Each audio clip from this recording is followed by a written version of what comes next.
Hey guys, I'm Morgan. I'm an alcoholic. It's been a while since I told my story, and I've been thinking about it a lot leading up to this because it's a very weird kind of transitional time. My sobriety date is October 1st, 2021.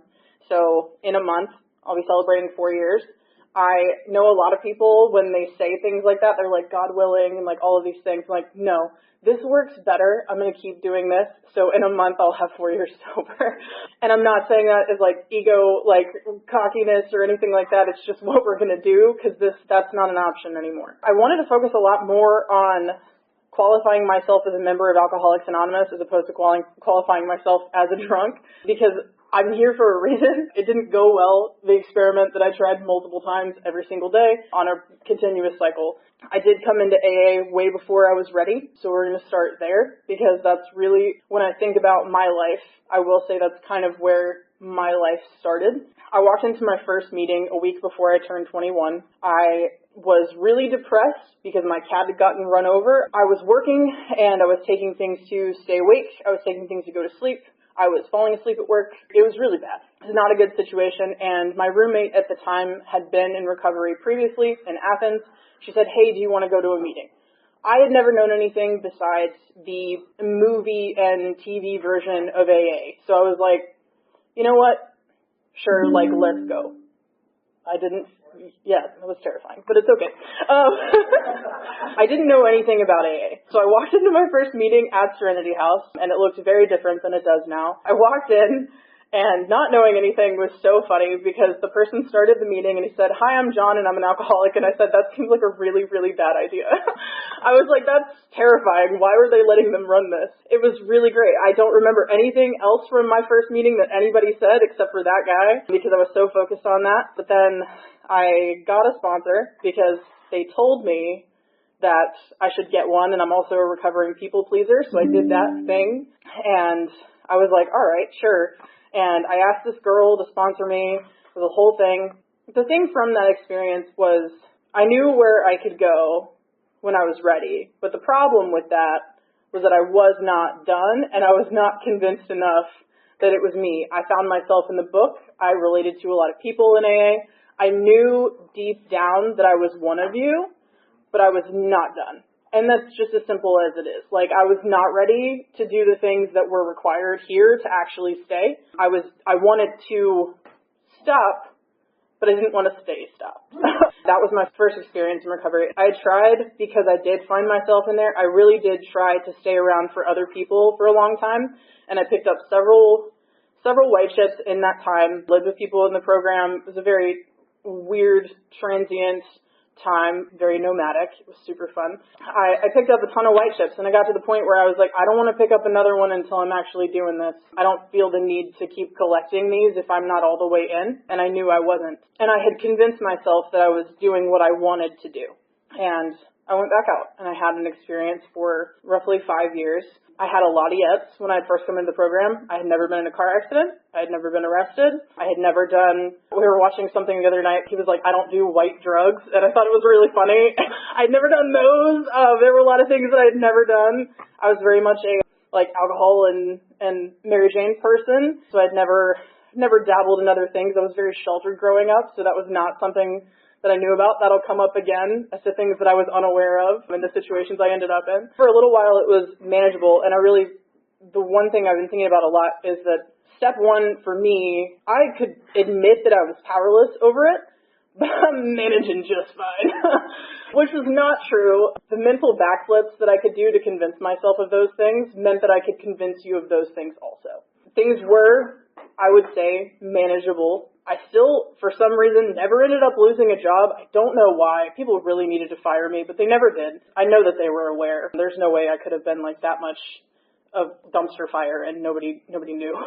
Like I said, things were kind of going along okay. Like, I wouldn't necessarily say I was participating in life, but it was just the cycle of going to work, to go home, to get messed up, to go to work, to go home, to get messed up. And I remember telling people, I was like, if I'm not at work, I'm under the influence of insert thing here. Usually multiple things, because I very much preferred being an experiment, cocktails, if you will.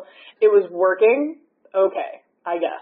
Some life events, I ended up moving to Athens with an ex of mine. We were not great. I really liked latching on to people that I could use because that was really fun. And he had a car and I didn't, so that relationship lasted way longer than it should have. I very much abused that person, and I'm not proud of that, but we do what we need to do, stay in our lifestyles, right?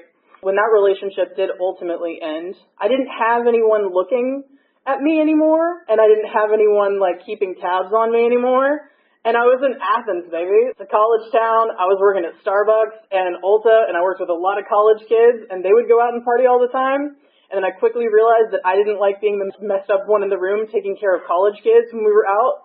So I stopped doing that because it was stupid and I paid too much money for things. So I started isolating a lot more. But I met someone who, when I met this person, I was like, oh, this is going to be the love of my life. I would meet the love of my life, but it wasn't this dude. I met him through my manager at Starbucks at the time, and he was a tattoo artist. I did not realize how very mixed up the tattoo community is with a lot of things. I was completely unaware of that. I just knew that this person was paying attention to me, and that was important to me, and I really liked when people paid me attention. So I started hanging out with this person, and it would be like 3-day parties and things like that, and they kept inviting me to come back, and that was great. So I kept coming back, and that's funny now. But yeah, I just kept showing up. I was sheltered, and I didn't know that basically anything can go up your nose. I was not aware of that. So I saw like a white line on a tray at one party. I do respect the program of Alcoholics Anonymous. This is my story, so if this bothers you, I apologize, but this is just how it happened. So I saw something, I was already deep in some other things, and I saw something on a tray that I assumed was Coke. It was not. Again, I was in Athens. There's also something that's very heavy in and around that area that I was not aware of. I was up for 3 days, and I said, I can drink for 3 days straight, and I only have to sleep for 2 hours? Let's do it. So that was the love of my life. I remember the first morning after that, and after like staying out and drinking all night and doing some like really stupid stuff, going outside, and the world never looked as bright as it did, and that was my I have arrived moment. That got really, really bad because amphetamines I also use alcoholically, and that didn't go well. I was showing up to work, my eyes yellow because I was sleeping probably 2 hours every 5 days, putting a lot of things in my body that did not work. And I think for the first time got to the point where I wanted to stop so badly, and I could only go 3 hours without putting something in my body. And it was just every day being like, we missed the mark, I don't know how to do this, and I desperately wanted to stop, and I had never had that before. That was March of 2020 when things got really bad. I was in a dark room, surrounded by people that for some reason still wanted to hang out with me. There were people I considered family, and I lived with them, and because it was the beginning of the pandemic, 2 brothers, they were tattooing out of the house, because that's what they did, because they couldn't work in a shop, so they were tattooing out of the house, and there was a party literally outside of my door. At any given point of the day, I didn't care. I wanted to be alone in my room, just out of my mind. I also got to the point where I was having a lot of breathing problems. I physically couldn't breathe. I remember the first time I ever ingested any form of alcohol ever, and it felt like the first deep breath I ever took. So it actively taking my breath away to where I felt like I couldn't breathe, and my heart rate, my resting heart rate would be 150, 130, 150. It was terrifying, and I kept doing it anyway, because I could not stop. I had one person that I knew that it was in recovery at that time. This is also a person that I was romantically interested in. And I was laying there out of my mind, and I had a moment, and I've talked about this before, and somebody told me to say it, so I'm going to say this. But I had a brief moment where that window opened up for me to tell people the truth, because if you were doing things with me, you could know, but I was not going to tell you what was going on, and I was not about to tell you how devastatingly bad it was. That was not going to come out of my mouth. So when that window of willingness for me opened, I was like, I have to throw a log in this window right now. If I don't say anything to anyone right now, this is going to close, and I don't know how much longer this is going to happen, and I don't know if I'm going to make it out of that. So I picked up the phone, I called this person that I knew, and they were conditionally sober, and that was the whole thing. I called them, told them everything, just laid it out. I called multiple members of my family, laid it out for them. I called a couple friends and laid it out, and I ended up moving in with somebody in Buford, with that person that I was interested in, who I'd been working with, who was also in a relationship, because that's a pattern. Like, why not? I ended up moving in with them. I did an outpatient during the pandemic, and that was a really interesting experience. I was completely broken, and I didn't have any tools for life at all. So I ended up in a situation that I'm incredibly grateful for, because I was furloughed from my job, and I was making a lot of money. And if I would have been making a lot of money and not having to work and would have stayed in the place that I was in, I would not have made it out of that house. I would have made it out of that house on a stretcher. I know that for a fact. I was already suicidal, and I would not be standing here right now. So for that reason, for that, I'm grateful. However, it was a very conditional situation.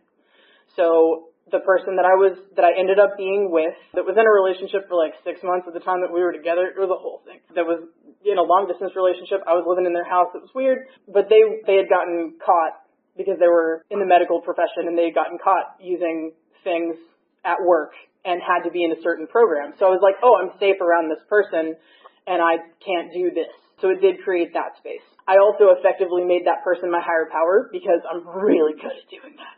And when that relationship went up in flames, because I suffocated that person, because that is the only tool that I knew how to do, was to cling on to somebody for dear life, because in my mind they had saved me. So I just life rafted that person, suffocated them. They ended up cheating on me, so of course all of that was totally their fault, completely. I had no part in that whatsoever. They're a horrible person. Now today I do see my part in that, and that I had absolutely no tools to be in a relationship, had no business being in a relationship whatsoever, and if I was in that same situation, I probably would have done the same things that that person did, and I wish them no harm today. And that's one of the things for me that AA has given me that's crazy. Yeah, that's one of the things that could have justified holding on to for a really long time, and today I don't have to. When that relationship ended, so did my sobriety, because go figure.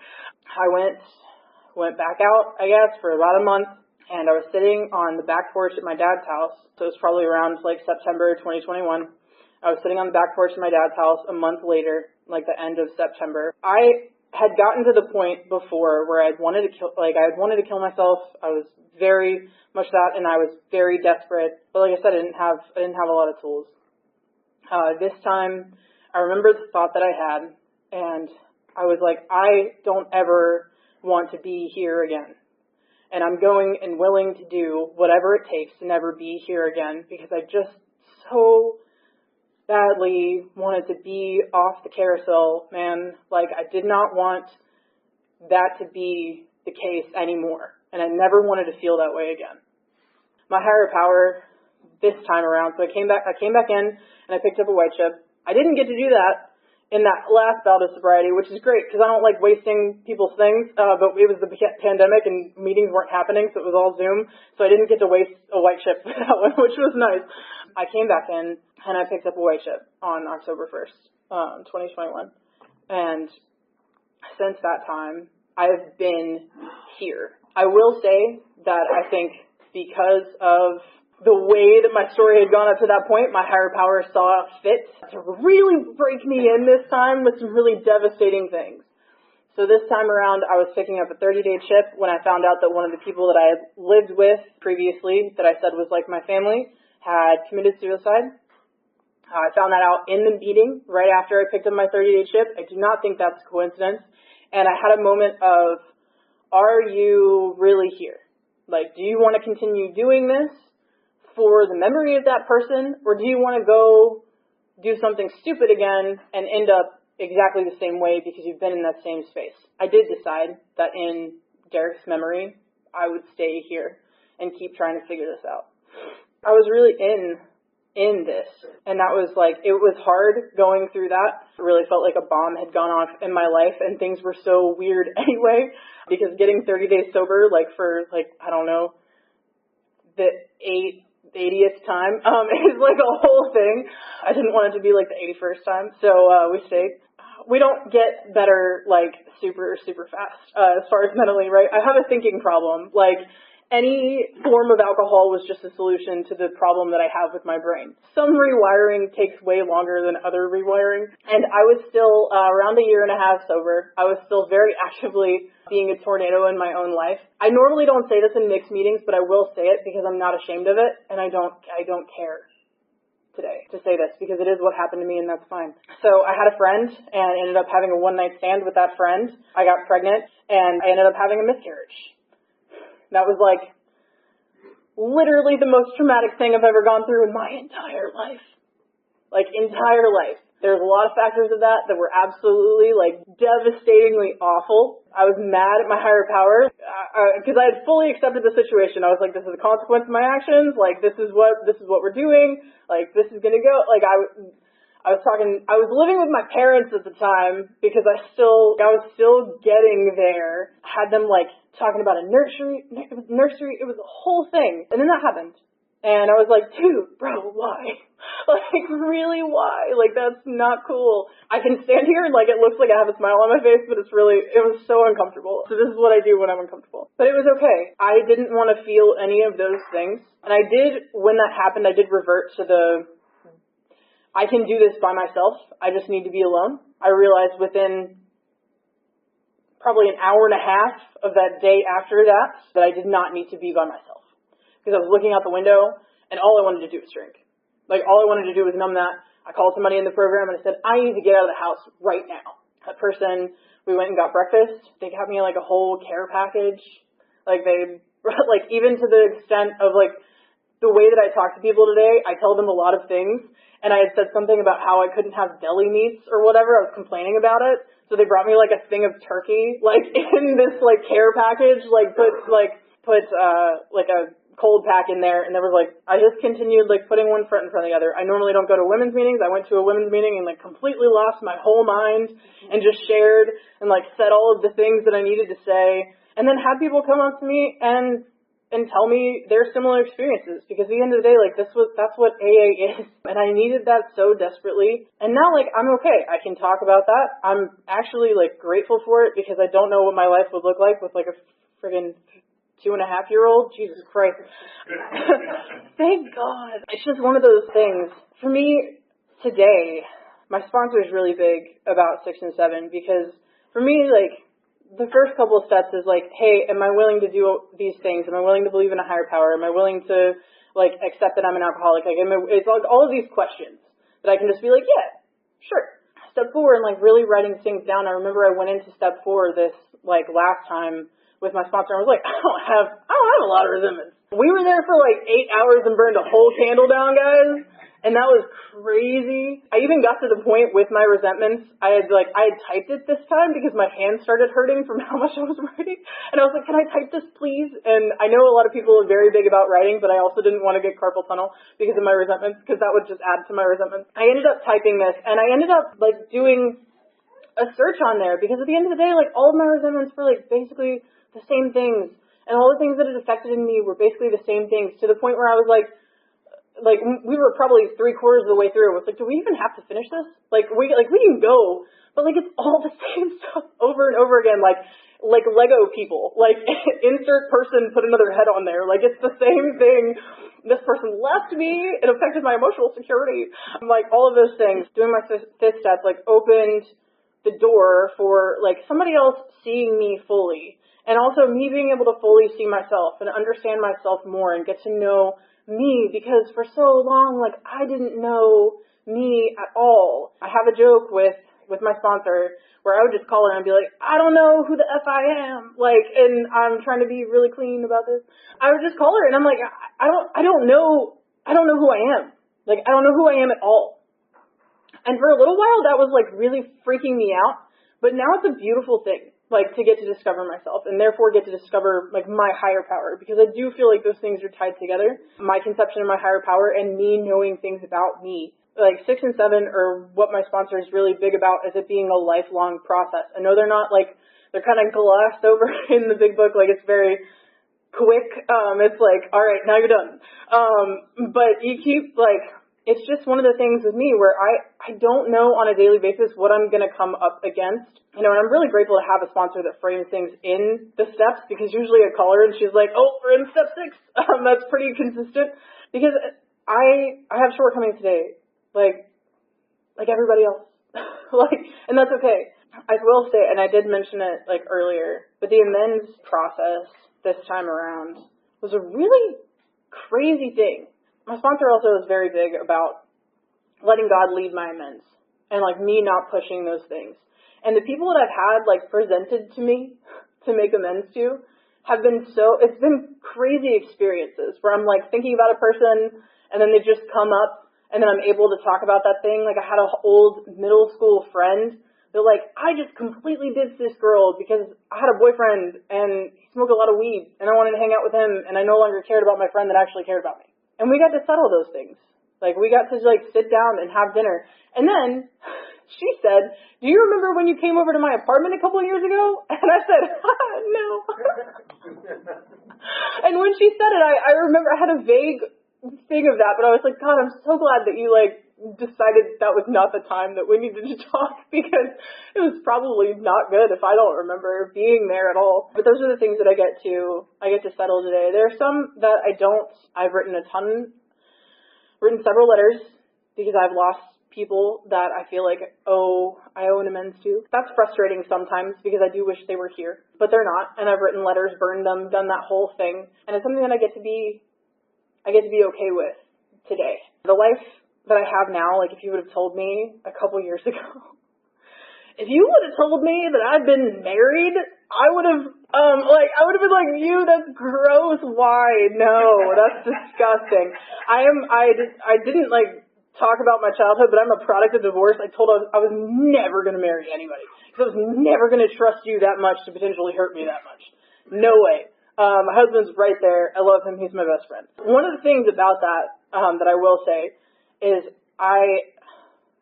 when I met my husband, he was going through a lot of stuff, and we met in AA. I watched him walk through things that were really, really uncomfortable and feel crazy and suicidal and homicidal and all these things, and continue coming to meetings and share really aggressively about it, and just continue going to meetings and keep working the program. And I was like, okay, cool. I want to be in a relationship with somebody that's going to keep doing this when things are hard. And at the end of the day, I'm secure in that, because I know that we both have a program that we work, and we work it in different ways. We don't normally talk about the way that we work our program, because it really doesn't, unless it has to do with our family, it's really irrelevant. I don't write down my 10-step inventory. I'm not good like that. But I will say that things actually weigh on me today, and if things are consistently weighing on me, I do something about them. That's not the kind of person that I was when I came into Alcoholics Anonymous. I get to be a friend today. I get to show up for people. I get to do things and follow through when I say that I'm going to do stuff. That's completely the person that I am. And I used to think about my funeral, guys. This many people would not have shown up to my funeral. Let me be real clear about that. This many people coming out on a holiday to thank you. Now I think about my funeral, I'm like, y'all are going to be so sad. So it's completely changed. It's completely changed. And because I really would, I would sit there, especially when I was in that dark room scenario, I would sit there and I would think about it and I'd be like, honestly, they'd probably just be relieved. And now y'all be sad. And that's just great. One of the things, like I said, I am in a transitory period, because getting married also meant that I married 3 kids. They're probably out doing something weird at the gazebo. Nothing weird, but they're weird. Because we're weird and it's amazing. And we get to have this weird little family unit, and I love it so much. And I never, ever would have signed up for a life of being a step parent, and it just kind of happened. And I will say that, God, that is such a challenge on a daily basis. And I'm able to face that today, not well all the time, because I'm very much still a control freak. It's super fun. Highly don't recommend that, actually.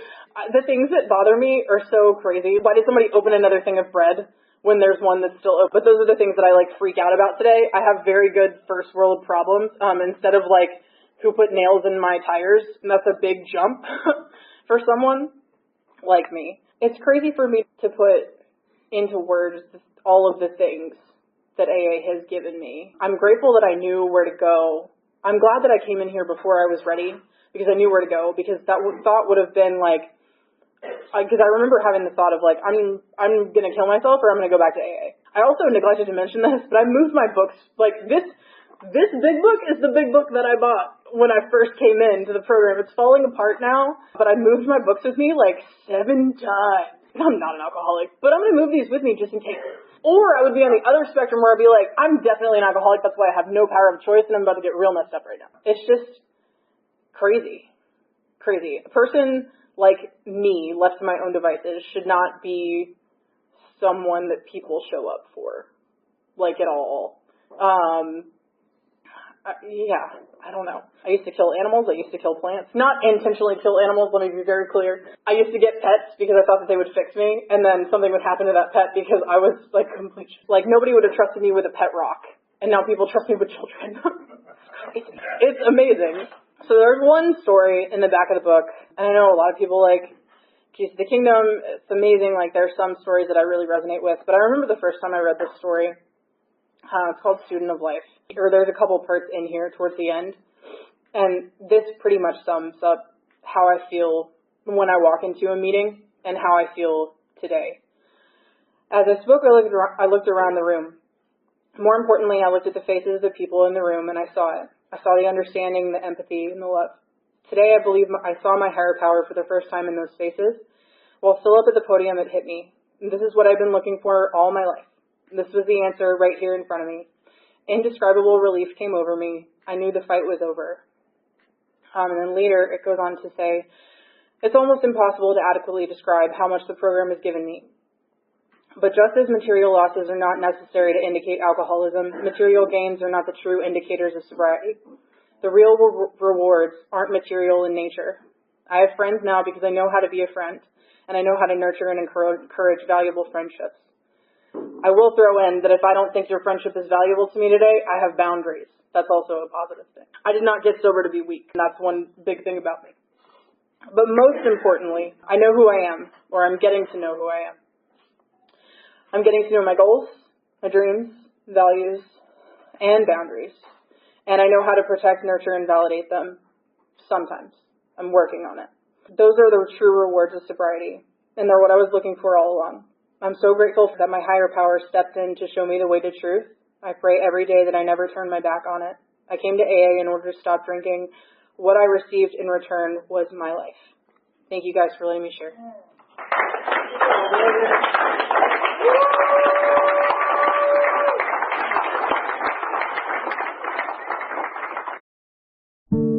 First I slept and then I crept to a hope-filled dream. You rescued me, and finally, waking there I see. I look into love's window for a soul that's meant for me. Takes me where the promises are real.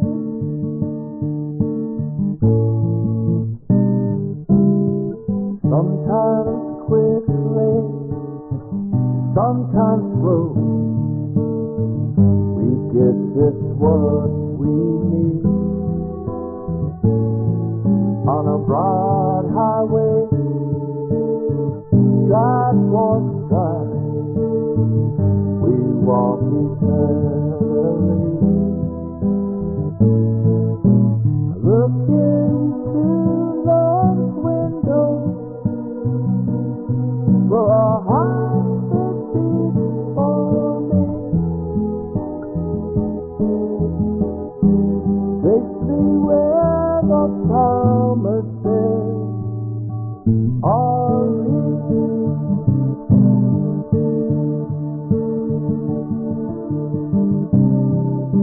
And I always long for something that sets me free.